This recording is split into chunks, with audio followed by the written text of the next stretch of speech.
우리는 사도행전 13장 1절로 14장 28절을 통해서 복음을 선포하라는 내용으로 함께 은혜를 나누고 있습니다만, 오늘은 그 세 번째로 하나님의 명을 행하라 하는 내용으로 사도행전 13장 44절로 52절을 통해서 은혜 나누도록 하겠습니다. 여러분에게 한번 여쭤보고 싶습니다. 여러분은 신앙생활을 하면서 혹시라도 하나님의 명령을 받아본 일이 있습니까? 기도한다거나 성경을 본다거나 생활 속에서 그런 일이 있는가 한번 생각해 보시기 바랍니다. 또 그렇다면 과연 어떠한 명을 받은 일이 있었는가 한번 기억해 보시고, 또 그 명에 대하여 나는 어떠한 행동으로 보여졌는가 하는 것을 한번 생각해 보셨으면 합니다. 오늘 본문에 나타나는 비시디아 안디옥의 상황은 당시에 갈라디아인들이 또는 타 지역 주민들이 많이 이주해 살던 지역이기도 합니다. 대도시는 아니지만 그런대로 도시 형태를 잘 갖추고 발전하는 도시였습니다. 그러므로 이방인들이 많이 있었고 또 유대인들도 많이 거하고 있었죠. 그러므로 인해서 사실 로마의 폭압과 유대인들의 편견에 의해서 불평등한 일들이 해소되지 않고, 그러므로 인해서 아마도 이방인들이 상당한 소외감을 느끼며 살아가는 사람들이 있었던 것 같습니다. 그래서 그러한 소외감 속에 살아가는 그러한 이방인들의 유일한 소망이 무엇이었겠는가 하는 것을 우리는 먼저 생각해 보면서 우리의 입장과 그들의 입장이 무엇이 다르며 무엇이 같은가도 생각해 봐야 됩니다. 이와 같이 소외감 속에서 어떠한 소망 속에 살았을까 하는 의혹을 갖게 되는 그 이방인들에게 사도 바울과 바나바를 통하여 예수 그리스도의 복음이 선포되게 됩니다. 따라서 그들이 그 복음을 듣고, 아, 이것이구나. 요즘 한때 유행했던 무릎치고 하는 식으로 정말 그 복음이 그들에게 큰 기쁨으로 다가왔었습니다. 그러므로 해서 그들은 그 구원의 복음을 받아들이게 됩니다. 그러므로 42절로 43절에서 이미 본 바와 같이 사도 바울이 이 설교를 마치고 나갈 때 사람들이 안식일에도 이 말씀을 증거해달라고 부탁을 하게 되죠. 아마 그 복음의 메시지가 너무 마음에 감동으로 다가왔을 것입니다. 그래서 그 다음날 안식일이 돼가지고 이제 온 성이 난리가 난 겁니다. 왜? 안식일에서 모든 사람들이, 그 성의 사람들이 거의 다라고 했어요. 거의 다 하나님의 말씀을 듣고자 회당으로 모여들었다라고 했습니다. 이게 온 성이 복음을 들으려고 사람들이 북새통이 일어났다는 것이죠. 그러나 그런 와중에 복음을 거부하는 유대인들이 심정이 어땠을까요? 유대인들이 그 무리를 보고 시기가 가득하여 바울이 말한 것을 변박하고, 이 변박을 다른 바른 성경 같은 데서는 반박하고, 이렇게 또 변박하고 비방하였다, 이것을 또 모독하였다, 이렇게 표현하고 있습니다. 그래서 이들이 시기가 가득해서 반박하면서 모독했다 이 말입니다. 한마디로 열받았다는 것이죠. 열받아서 난리가 난 겁니다. 지금 이때 바울과 바나바는 로마서 6장 23절에 죄 삭은 사망이요 하나님의 은사는 그리스도 예수 우리 주 안에 있는 영생이라 증거한 말씀과 같이 예수 그리스도의 은혜로 인하여 죄사함을 받으며 구주 되신 예수 그리스도, 그리스도 예수 그리스도의 삶, 그의 죽음, 그의 부활, 그의 승천, 그가 바로 메시아 곧 그리스도이시며 하나님의 아들이시며 또 함의적으로 재림과 심판 등을 선포했습니다. 예수님께서는 요한복음 5장 24절에 이런 말씀을 하셨죠. 내가 진실로 진실로 너희에게 이르노니 내 말을 듣고 또 나 보내신 이를 믿는 자는 영생을 얻었고 심판에 이르지 아니하나니 사망에서 생명으로 옮겼느니라 하신 말씀이, 아마 이 사도 바울이나 그들이 그 메시지 속에서 그 말씀을 생각하면, 예수님의 말씀을 생각하면서 그 예수님이 증거하신 그 복음의 핵심을 그대로 증거했으리라 봅니다. 그러므로 48절에 이방인들이 그 복음을 듣고 기뻐하면서 하나님의 말씀을 찬송하게 됩니다. 그런데 거기에 뭐라고 기록되어 있느냐? 영생을 주시기로 작정된 자는 다 믿더라. 이게 요한복음 24장의 말씀이 그대로 이것이 지금 이방인들에게 실현되고 있는 거예요. 즉 하나님의 작정하신 자들, 오늘날 우리가 표현하면 선택받은 자들이 은혜로 인하여 믿음을 갖게 되고 구원을 받아 그 하나님의 선물, 즉 하나님의 은혜에 기뻐하며 하나님을 찬송했다 이 말입니다. 에베소 2장 10절은 이렇게 기록합니다.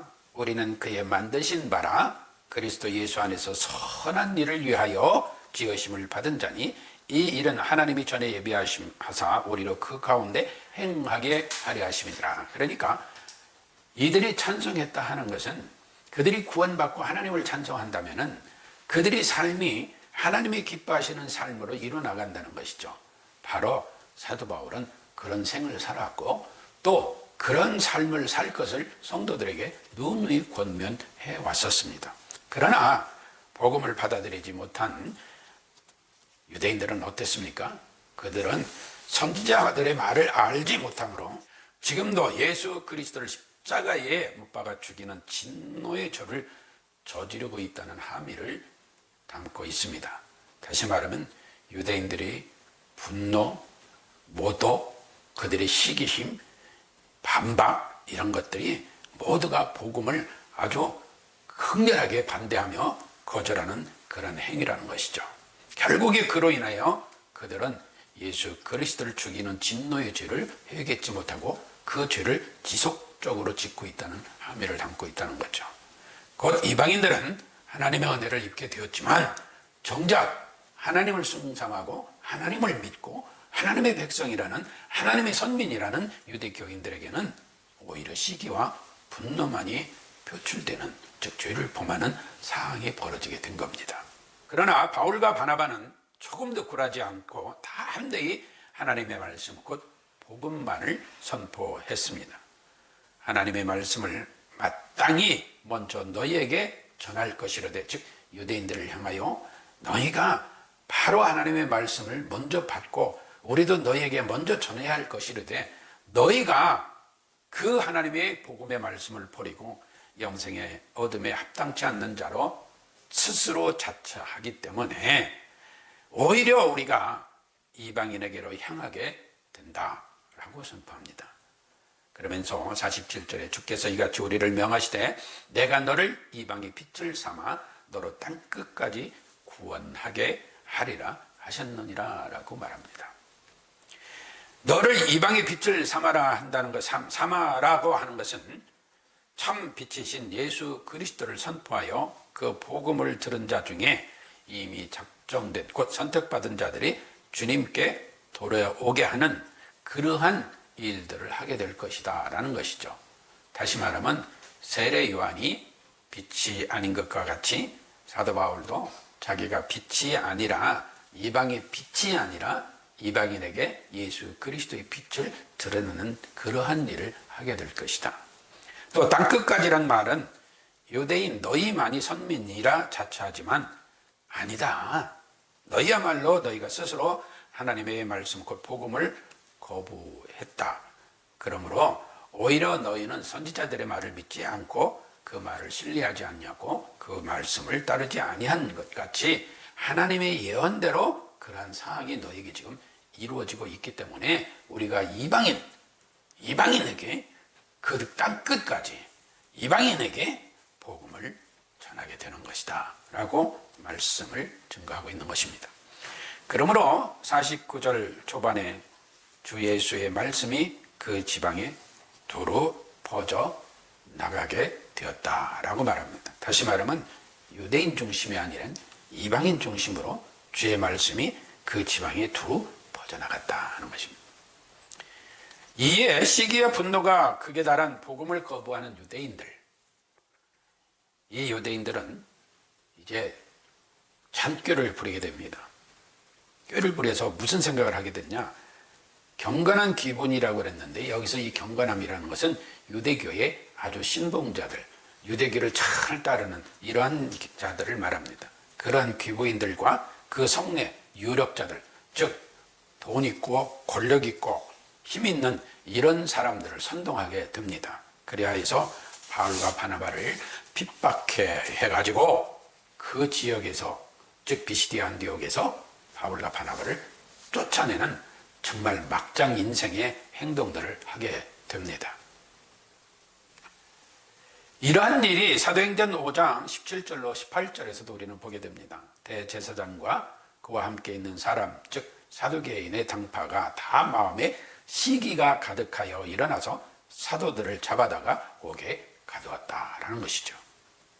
또한 사도행전 17장 5절로 6절에 보면 유대인들은 시기하여 저자, 즉 저작거리라고 되어 있어요. 거리를 얘기하는 거예요. 거리에 어떤 괴악한 사람들을 데리고 떼를 지어 성을 소동케 하여 야손의 집에 달려들어 저희를 백성에게 끌어내리고 찾았으나 라고 얘기합니다. 이 말은 뭐냐? 야손의 집에서 복음을 증거하고 하는 사도들, 하나님의 백성들, 하나님의 제자들을 그냥 찾아서 끌어내서 핍박을 하게 되는데, 이때 동원된 자들이 누구냐? 저자, 즉 거리의 깡패들을 동원했다. 거리의 깡패들 같은 사람들을 동원했다. 그들을 찾아내서 핍박하는 거예요. 이게 다 어디서 나오냐? 시기와 분노가 그들에게 그치지 않고 계속되었다는 얘기예요. 오늘날 우리는 우리 현실 사회에서 우리가 그리스도인이라고 하고 성도라고 하지만 우리 주변에는 과연 우리가 이러한 일이 일어나는 광경을 목격하고 있지 않는가 한번 돌아봐야 될 줄로 압니다. 그러나 바울과 바나바는 그 어떤 핍박이라도 오히려 그 핍박을 기뻐했습니다. 왜? 하나님께서 베풀어 주신 은혜와 그 사랑을 너무너무 감사하고 감격했기 때문에 그 믿음 안에서 오직 자신들의 생명을 하나도 아깝다고 생각지 아니하고 모든 걸 들여 순종하는 생활을 이루었다는 것입니다. 이로 인하여서 이제 전국에는 유대인들, 즉 그들로 인하여 또 저작거리, 즉 거리의 깡패들까지 동원되고 힘 있는 유력자들, 권력자들, 돈 있는 사람들, 또 기부인들까지 다 동원되어서 이들을 쫓아내니까 이 두 사람이 나가면서 뭘 하느냐? 발에 티끌을 떨어버리고 이곤이온으로 가니라 했습니다. 그런데 오히려 제자들은 기쁨과 성령이 충만하니라고 51절로 52절에 기록합니다. 이것을 보면서 저는 무슨 생각을 했느냐? 이 사도 바울이나 바나바나 제자들이 예수님께서 명하신 대로 어떤 일이든 그 뜻을 그대로 이루려고 매우 힘썼다 하는 것을 보게 됩니다. 왜 그러느냐? 사도행전 18장 1절로 8절 중에서 거기 5절 이하에 보면 실라와 디모데가 마게도냐로서 내려오며 바울이 하나님의 말씀에 붙잡혀 이방인들에게 예수는 그리스도라 밝히 증거하니 저희가 대적하여 회방하거늘 바울이 옷을 떨어 가로되 이렇게 했습니다. 너희 피가 너희 머리로 돌아갈 것이요 나는 깨끗하니라. 이게 거기서 사도행전 18장에서도 그냥 옷을 떨어버려 발에 먼지를 털어버리는 것 같은 일을 하게 됩니다. 이 말씀을 보면서 마태복음 5장 10절로 12절에 의를 위하여 핍박을 찾는 자는 복이 있나니 천국이 저희 것이며 나를 인하여 저 예수 그리스도를 인하여 너희를 욕하고 핍박하고 거짓으로 너희를 거스려 모든 악한 말을 할 때에는 너희에게 복이 있나니 기뻐하고 즐거워하라. 하늘에서 너희 상이 큼이라. 너희 전에 있던 선지자들을 이같이 핍박하였느니라 하는 말씀과 함께 요한복음 3장 36절에서 아들을 믿는 자는 영생이 있고 아들을 순종치 아니하는 자는 영생을 보지 못하고 도리어 하나님의 진노가 그에 머물러 있느니라.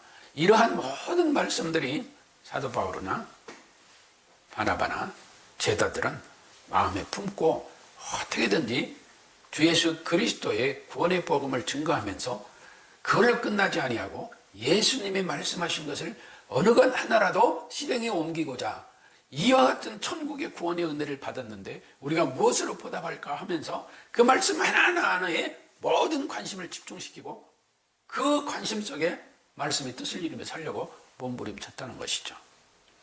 그래서 마태복음 10장 14절에 보면 누구든지 너희를 영접도 아니하고 너희 말을 듣지도 아니하거든 그 집이나 성에서 나가 너희 발의 먼지를 떨어버리라. 이게 누가 하신 말씀이에요? 예수님 말씀이에요. 이것을 지금 오늘 본문에서 우리는 보는 거예요. 그러니까 얼마나 사도 바울이나 바나바나 제자들이 예수님의 말씀을 굉장히 마음에 품고 살았는가 하는 것을 우리는 보게 됩니다. 그러니까 한 말씀 한 말씀 어떻게든지 그 말씀의 뜻에 순종하는 그런 생활 속에서 복음을 증거했다는 거죠. 과연 우리는 어떤가요? 그런 마음으로 복음을 증거하고 있는가? 서은철 목사도 오늘 이 본문을 생각하면서 과연 이 예수님의 말씀을 그렇게 마음에 품고 사도 바울이나 바나바 같이 발에 먼지를 털어버리고 옷에 먼지를 털어버리는 이런 것까지도 순종하는 마음으로 복음을 증거하고 있는가 한번 생각하게 되더라고요. 우리가 정말 복음을 듣고 구원을 받았다면 우리는 예수님의 말씀에 한 말씀 한 말씀 땅에 떨어지지 않도록 순종의 은혜를 누려야 될 줄로 믿습니다. 요한복음 11장 25절로 26절에는 예수께서 가라사대 나는 부활이요 생명이니 나를 믿는 자는 죽어도 살겠고 살아서 나를 믿는 자는 영원히 죽지 아니하리니 이것을 내가 믿느냐? 이것을 내가 믿느냐? 우리 스스로 질문해야 돼요. 예, 믿습니다 하려면 내가 믿느냐? 아멘. 그리고 사도행전 4장 33절로 35절에서는 사도들이 큰 권능으로 주 예수의 부활을 증거하니 무리가 큰 은혜를 얻어 그 중에 핍절한 사람이 없으니 이는 밭과 집 있는 자는 팔아 그 판 것의 값을 가져다가 사도들의 발 앞에 두니 저희가 각 사람의 필요에 따라 나눠 주미르라. 우리는 여기서 많은 감동과 은혜를 받았지 않습니까? 그러므로 자 우리도 잊지 말아야 될 것이 있습니다. 그게 뭐냐? 48절을 보세요. 48절. 영생을 주시기로 작정된 자는 다 믿더라. 다시 말하면 하나님께서 구원하시기로 작정하시고 곧 선택하신 자는 다 믿더라. 그럼 우리가 내가 믿느냐? 할 때 아멘 한다면은 우리는 주 예수 그리스도 은혜 가운데 하나님께서 이미 창세전에 우리를 구원하시기로 작정한 자들이라는 사실, 이 은혜에 감사하는 마음으로 살아가야 될 줄로 믿습니다. 하나님께서 은혜로 인하여 복음이 믿어지게 하심으로 우리를 구원하셨지, 우리가 선하고 착하고 의롭고 우리의 공로가 많아서 우리 구원한 거 아니잖아요. 그런 거 아니잖아요. 간혹 우리가 오해하는 경우들이 있습니다. 뭘 오해하느냐 하면은 어떤 목사님은 좋은 일을 많이 했대. 예, 많이 한 것도 중요하죠. 해야 됩니다. 그런데 그것으로 구원받는 게 아니라는 거예요. 이미 하나님은 우리를 구원하시기로 작정하시고 그 은혜를 우리에게 베풀어 주시고, 그러므로 우리가 믿음을 갖게 되므로 우리가 살아가는 여정 속에서 하나님께서 공급하시는 은혜 가운데 그 은혜로서 하나님의 뜻에 순종하는 삶을 살아가는 거예요. 그러니까 다 편차가 있을 수 있고 경중이 있을 수 있어요. 그거 가지고 편론하고 평가하고 말할 필요 없어요. 나의 믿음이 과연 믿느냐?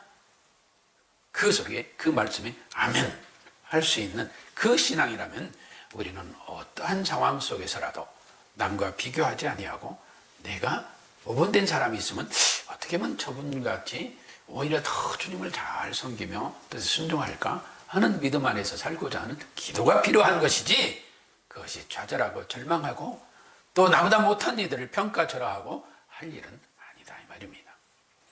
하나님께서 우리를 은혜로 인하여 우리가 믿음을 갖게 하셨으니 그 구원의 은혜에 감사하면서 우리가 복음 전도를 할 때 남들에게 예수 그리스도를 믿는다고 증거를 나타낼 때도 내가 주체가 아니라 하나님께서 명하신 대로 바울과 바나바가 어떤 고난과 고독과 핍박을 두려워하지 아니하고 순종한 것 같이 그러한 복음의 은혜 가운데 수종자로 살아가기를 기뻐하는 우리들이 되어져야 된다는 것입니다. 그래서 다시 한번 묻겠습니다. 여러분은 하나님의 명을 받으신 일이 있습니까? 생각해 보시기 바랍니다. 물론 매일 받기도 하고 성경을 읽으면서 받기도 하고 기도하면서 받기도 하고 그러겠죠. 그래서 왜 우리가 하나님의 말씀을 대할 때마다 하나님께 우리가 묻지 않습니까? 하나님, 제가 무엇을 어떻게 해야 될 것입니까? 라고 묻기 때문에 반드시 거기에 따른 명이 있을 것입니다. 그러면 무슨 명을 받았으며 그 명을 나는 어떻게 했는가? 또 그 명에 얼마나 순종하는 삶을 살고자 기도했는가? 다시 한번 강조하지만 발의 먼지를 떨어버리고 옷의 먼지를 털고 하는 것까지도 순종하는 바울과 바나바를 보면서 하나님의 명에 따라 복음 전도를 하면서 얼마나 그 뜻에 순종하는 생활을 이뤄나가고자 했는가. 한 말씀 한 말씀이라도 하나님의 명을 거역하지 않으려고 몸부림쳤다는 사실을 우리는 보게 됩니다.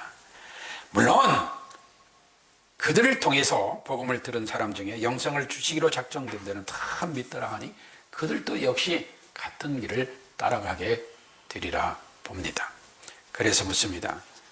우리가 예수 그리스도가 믿어진다면 우리는 바울과 바나바 같은 순종의 생활을 이루고 있는가? 하나님의 말씀에 따라 그 말씀의 명을 얼마나 행동으로 옮기고 있는가? 우리에게 복음이 들려진다면 그 질문 속에 살아가는 우리가 되어져야 될 줄로 믿습니다. 하나님의 은혜와 사랑은 한량없으십니다. 바울과 바나바 같은 순종, 그들의 전한 복음이 오늘날 이 시대도 우리에게도 들려진다면 우리는 죄로부터 온전한 자유인 영생의 복을 누리는 자들이 되었습니다. 과거의 사도 바울은 아주 패악한 자였습니다. 그러나 그가 예수 그리스도에게 붙들림 받고 그의 생이 바뀌어진 것 같이, 그래서 그 하나님의 말씀, 예수 그리스도의 말씀 한 말씀 한 말씀에 순종하며 살고자 하는, 즉 하나님의 명령에 그대로 행동하고자 하는 삶, 이것이 우리에게도 이루어지기를 기도하는 우리가 되어져야 될 줄로 믿습니다.